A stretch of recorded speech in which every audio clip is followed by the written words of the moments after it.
कृष्णाय वासुदेवाय हरये परमात्मने प्रवर्त्य क्लेशनाशाय गोविंदाय नमो नमः। हरे कृष्ण। आज सावन मास की पुत्रदा एकादशी का पवित्र दिन है।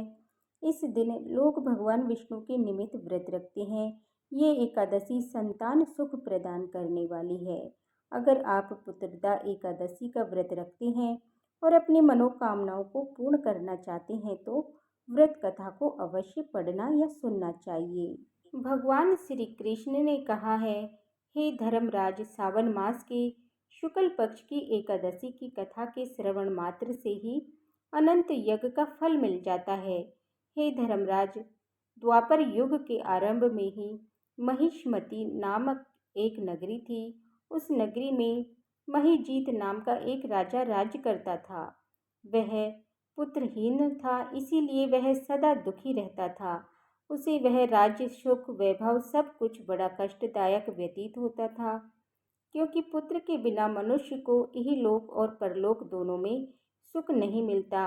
राजा ने पुत्र प्राप्ति के बहुत उपाय किए, किंतु उसका हर उपाय निष्फल रहा। जैसे जैसे राजा महिजीत वृद्ध अवस्था की ओर बढ़ते जा रहे थे, वैसे वैसे उनकी चिंता भी बढ़ती जा रही थी। एक दिन राजा ने अपनी सभा को संबोधित करते हुए कहा कि हे प्रजाजनों, ना तो मैंने अपने जीवन में कोई पाप किया है और ना ही अन्यायपूर्वक प्रजा से धन एकत्रित किया है, ना ही प्रजा को कभी कष्ट दिया है और ना कभी देवता ब्राह्मणों का अनादर किया है। मैंने प्रजा का सदैव अपने पुत्र की तरह पालन किया है, कभी किसी से ईर्ष्या भाव नहीं किया, सभी को एक समान समझा है। मेरे राज्य में कानून भी ऐसे नहीं है जो प्रजा में अनावश्यक डर पैदा करे। इस प्रकार धर्मयुक्त राज करने पर भी अत्यंत कष्ट पा रहा हूँ। इसका क्या कारण है, मेरी समझ में नहीं आ रहा। आप इस पर विचार करें कि इसका क्या कारण है और क्या इस जीवन में इस कष्ट से मुक्त पाऊंगा। राजा के इस कष्ट के निवारण के लिए मंत्री आदि वन को गए। राजा के इस कष्ट के निवारण के लिए मंत्री वन में जाकर किसी ऋषि मुनियों को दुख बताकर समाधान प्राप्त कर सके। वन में जाकर उन्होंने श्रेष्ठ ऋषि मुनियों के दर्शन किए। उस वन में वयोध वृद्ध और धर्म के ज्ञाता महर्षि लोमश भी रहते थे। वे सभी जन महर्षि लोमश के पास गए। उन लोगों ने लोमश ऋषि से सभी को दंडवत प्रणाम किया और उनके सम्मुख बैठ गए। लोमश ऋषि के दर्शन से सभी को बड़ी प्रसन्नता हुई। तब सभी ने हाथ जोड़कर लोमश ऋषि से प्रार्थना की, हे देव, हमारे अहोभाग्य है कि हमें आपके दर्शनों का सौभाग्य प्राप्त हुआ है। मंत्री की बात सुनकर लोमश ऋषि ने कहा, हे मंत्रीगण, आप लोगों की विनम्रता और सह व्यवहार से मैं अत्यंत प्रसन्न हूँ। आप मुझसे अपने आने का उद्देश्य कहिए। आपके कार्य को अपनी सामर्थ्य के अनुसार अवश्य करूँगा, क्योंकि हमारा शरीर ही परोपकार के लिए बना है। लोमश ऋषि के ऐसे वचन सुनकर मंत्री ने कहा, हे ऋषिवर, आप हमारी सभी बातों को जानने में श्री ब्रह्मा जी से भी ज़्यादा समर्थ हैं, अतः हमारे संदेह को दूर कीजिए। महिष्मति नामक नगरी के हमारे महाराज महाजीत बड़े ही धर्मात्मा और प्रजापालक है। वे प्रजा पुत्र की तरह धर्म अनुसार पालन करते हैं, किंतु वे फिर भी वे पुत्रहीन है। हे महामुनि, इससे वह अत्यंत दुखी रहते हैं। हम लोग उनकी प्रजा हैं, हम लोग भी उनके दुख से दुखी हो रहे हैं, क्योंकि प्रजा का ये कर्तव्य है कि राजा के सुख में सुख माने और दुख में दुख माने। हमें उनके पुत्रहीन होने का अभी तक कोई कारण ज्ञात नहीं हुआ है, इसीलिए हम आपके पास आए हैं। हे ऋषिवर, अब आपके दर्शन करके हमें पूर्ण विश्वास है कि हमारे ये दुख अवश्य ही दूर हो जाएगा, क्योंकि महान पुरुषों के दर्शन मात्र से ही प्रत्येक कार्य की सिद्धि होती है। अतः आप हमें बताने की कृपा कीजिए कि किस विधान से हमारे महाराज पुत्रवान हो सकते हैं। हे ऋषिवर, ये आपका हम पर और हमारी प्रजा पर आपका बड़ा ही उपकार होगा। मंत्रीगणों की ऐसी करुण पुकार सुनकर लोमश ऋषि ने नेत्र बंद करके राजा के पूर्व जन्मों पर विचार करने लगे। कुछ क्षणों बाद उन्होंने विचार करके कहा कि हे मंत्रीजनों, हे राजा, पिछले जन्म में उद्दंड था और बुरे कर्मों को किया करता था। उस जन्म में एक गांव में दूसरे गांव से घूमा करता था। एक बार की बात है कि ये 2 दिन से भूखा था। ये दोपहर के समय जलाशय पर जल पीने गया। उसी जगह पर उस समय ब्याई हुई एक गाय भी जल पी रही थी। राजा ने उसको प्यासी ही भगा दिया और खुद जल पीने लगा। वह एकादशी की तिथि थी। ब्याई हुई गाय को जल न पीने देने के कारण ही राजा को ये पाप लगा। हे श्रेष्ठ पुरुषों, इसीलिए राजा को इस जन्म में ये कष्ट भोगना पड़ रहा है। एकादशी के दिन भूखा रहने का ये कारण हुआ कि इस जन्म में ये राजा है और प्यासी गाय को जलाशय से भगाने के कारण ये पुत्रहीन है। ये जानकर सभी सभा से प्रार्थना करने लगे, हे ऋषिवर श्रेष्ठ, शास्त्रों में ऐसा लिखा है कि पुण्य से पाप नष्ट हो जाते हैं। अतः कृपा करके आप हमारे कोई ऐसा उपाय बताइए जिससे हमारे राजा के पूर्व जन्म के पाप नष्ट हो जाएं और उन्हें पुत्र रत्न की प्राप्ति हो।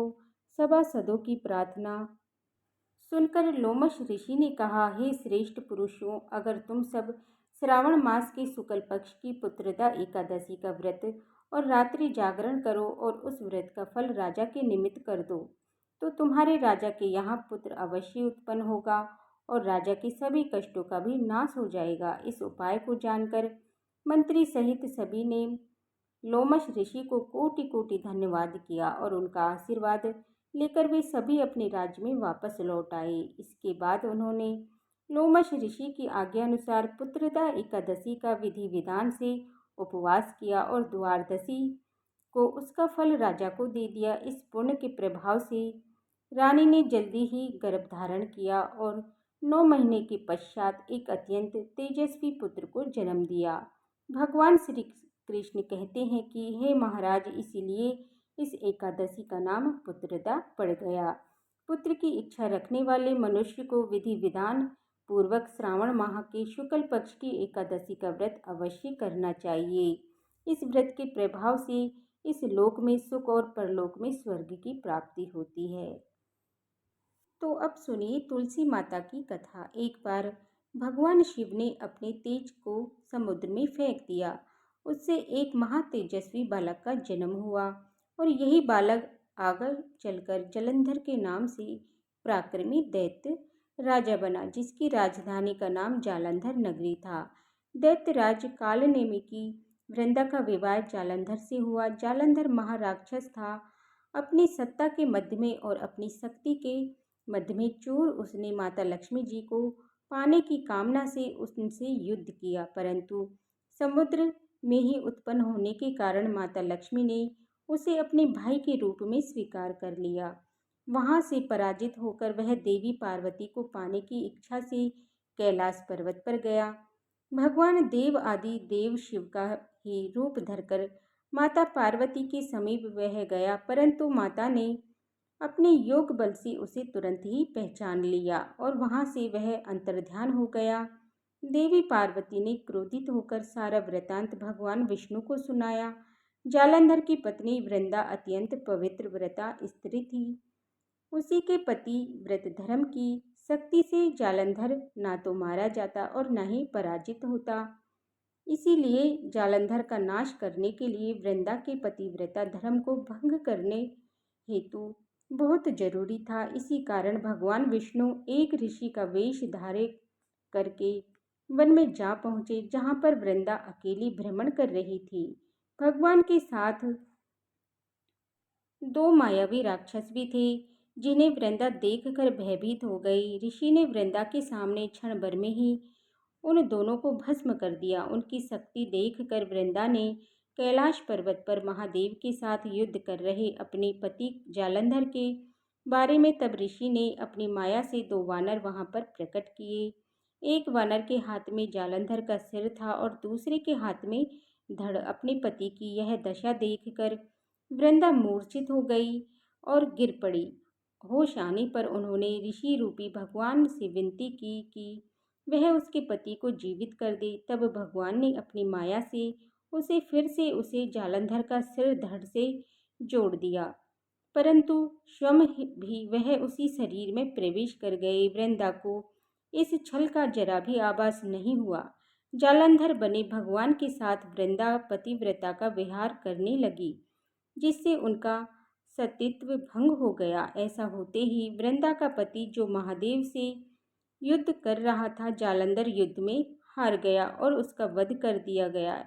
इस सारी लीला का जब वृंदा को पता चला तो उन्होंने क्रोधित होकर भगवान विष्णु को शिला होने का श्राप दे डाला और वह स्वयं भी सती हो गई। जहाँ पर वृंदा भस्म हुई वहाँ तुलसी का पौधा उग गया और भगवान विष्णु ने वृंदा से कहा, हे वृंदा, तुम अपने सतीत्व के कारण मुझे लक्ष्मी जी से भी अधिक प्रिय हो गई हो। अब तुम तुलसी के रूप में सदा मेरे साथ रहोगी। जो भी मनुष्य मेरे शालिग्राम जी के रूप के साथ तुलसी जी का विवाह करेगा, उसे इस लोक और परलोक में विपुल यश की प्राप्ति होगी। जिस घर में तुलसी जी होती हैं, वहाँ यम के दूत भी असमय भी नहीं जा सकते हैं। गंगा जी और नर्मदा नदी के जल में स्नान और तुलसी जी का पूजन एक बराबर माना जाता है। चाहे मनुष्य कितना भी पापी क्यों न हो, मृत्यु के समय जिसके प्राण मंजरी रहित तुलसी और गंगा जल मुख में रख कर निकल जाते हैं, वह पापों से मुक्त होकर वैकुंठ धाम को प्राप्त हो जाता है। तो प्रेम से बोलिए, तुलसी माता की जय, विष्णु भगवान की जय, लक्ष्मी माता की जय, कृष्ण भगवान की जय।